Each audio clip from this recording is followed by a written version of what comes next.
Olá, eu sou Vânia e hoje vamos conversar sobre alguns aspectos das origens da filosofia até o primeiro filósofo clássico, Sócrates. Nessa primeira apresentação, vamos falar dos períodos da história da Grécia Antiga e de como eles conduziram ao início da filosofia entre os gregos. Chamamos de filosofia ocidental o modo de filosofar iniciado na Grécia Antiga por volta do século VII a.C., que era baseado apenas na razão e influenciou as filosofias europeias, as do norte da África, as do Oriente Médio e da Ásia Central até os nossos dias. As filosofias orientais da Ásia Oriental e Ásia Meridional são mais antigas. Temos como, por exemplo, a filosofia da Índia, cuja forma não sistematizada remonta ao século XX a.C. e também chega até os nossos dias. Os períodos da Grécia Antiga podem ser divididos em, do século XX ao XII a.C., a civilização micênica. Do século XII a 8 a.C., período homérico. Do século VII a VI a.C., o período arcaico. Do século V ao IV, o período clássico. E do século III ao II, o período helenístico. Entre os séculos 20 e 12 a.C., temos o desenvolvimento da civilização micênica, que é ancestral aos gregos antigos. Eles também eram conhecidos pelo nome de aqueus. O micênico já é uma língua-mãe do grego antigo. Eles começaram a organizar cidades fortificadas, sendo que Micenas era a principal delas. Segundo Homero, as cidades de Esparta e Micenas moveram a guerra contra a cidade de Ílion, que nós conhecemos com o nome de Troia. Mais tarde, a Guerra de Troia será narrada em poemas épicos por Homero, na obra Ilíada. Entre os séculos XII e VIII a.C., a civilização micênica sofre uma crise com a chegada de outros povos, os eólios, os jônios e os dórios. A crise da organização social e política centrada numa aristocracia rural resulta na transformação das cidades fortificadas em cidades-estado.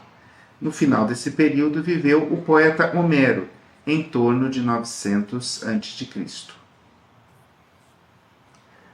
Homero deixou por escrito as narrativas épicas da Ilíada e da Odisseia, ambas relativas aos eventos da Guerra de Troia, que teria ocorrido por volta de 1200 a.C.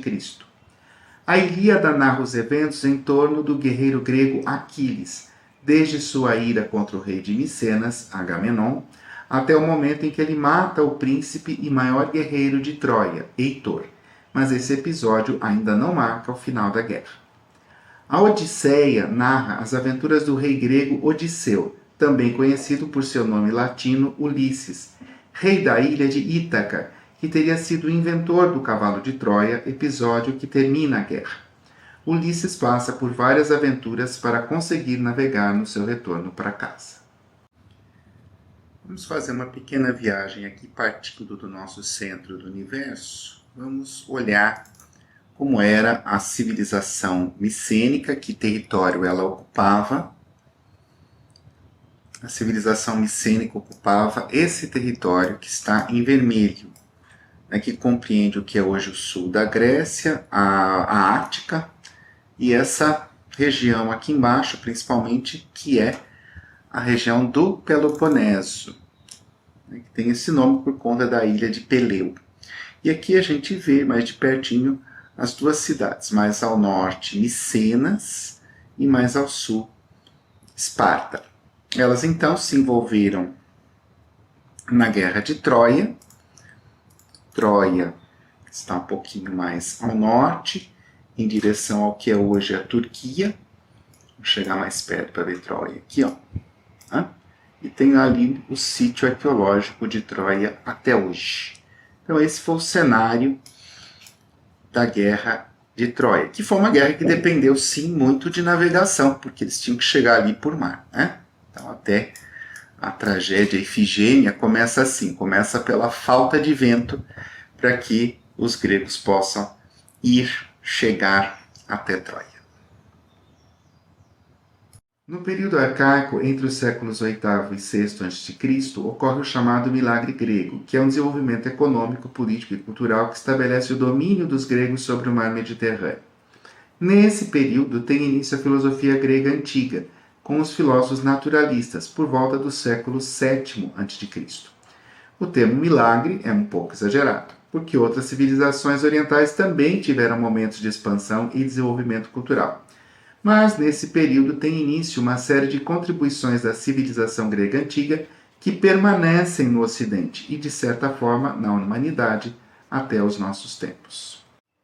Entre outros fatores do milagre grego, nós podemos indicar o uso público da escrita, a criação da moeda, a adoção de leis escritas, a consolidação das cidades-estado. Vamos discutir cada um deles. A escrita já era conhecida pelos gregos no período micênico, mas seu uso era apenas religioso. No período arcaico, além do uso religioso, a escrita passa a ter um uso público, com o seu uso nas leis e nas práticas do comércio. O maior uso da escrita faz os gregos passarem da tecnologia oral para a tecnologia escrita, que tem o paralelo de passagem do mito ao pensamento racional. No mito, nós usamos uma tecnologia oral, recorremos ao uso da memória, que é facilitado pela técnica da métrica na poesia. Então, temos um predomínio da forma poética. No pensamento racional, usamos mais a tecnologia escrita, podendo elaborar mais a argumentação sem nos preocuparmos com a memorização, e então temos um predomínio da prosa. O desenvolvimento comercial e a dificuldade de manter trocas diretas levou à adoção da moeda. Inicialmente eram usadas pequenas varetas, chamadas de oboloi, e ainda temos em português a palavra óbolo, significando uma pequena quantia ou uma pequena esmola. Depois passaram a ser cunhadas as moedas circulares, mais práticas. As moedas fizeram uma substituição do valor no comércio. Substituiu-se o valor de uso pelo valor de troca, havendo necessidade de discutir o preço. Desse modo, a moeda é uma convenção e ela leva à racionalização do comércio, pois exige pensamento crítico para avaliar as trocas e, entre as cidades, estabelecer o próprio valor das moedas. A organização das cidades-estado levou à substituição de leis divinas por leis escritas pelos governantes, surgindo os primeiros legisladores. Drácon foi o primeiro legislador de Atenas, escreveu leis muito duras, e até hoje usamos a expressão leis draconianas para normas difíceis de se pôr em prática. Solon reformou o Código de Drácon e deu a Atenas novas leis, criando os tribunais e a Assembleia, a Boa Lei. Eliminou a escravidão por dívidas, mas manteve a distinção entre os moradores de Atenas por renda. Clístenes reformulou as leis de Solon e estabeleceu o modelo de democracia ateniense, em que os cidadãos se vinculam diretamente à cidade, tendo igualdade entre si, de modo a desvincular a cidade do poder das famílias. Com isso, o poder foi dado aos cidadãos e tem início a prática da cidadania. As qualidades da cidadania ateniense eram a isonomia, que é a igualdade na participação política entre os cidadãos, e a isegoria, que é a igualdade no direito de voz na Assembleia dos Cidadãos.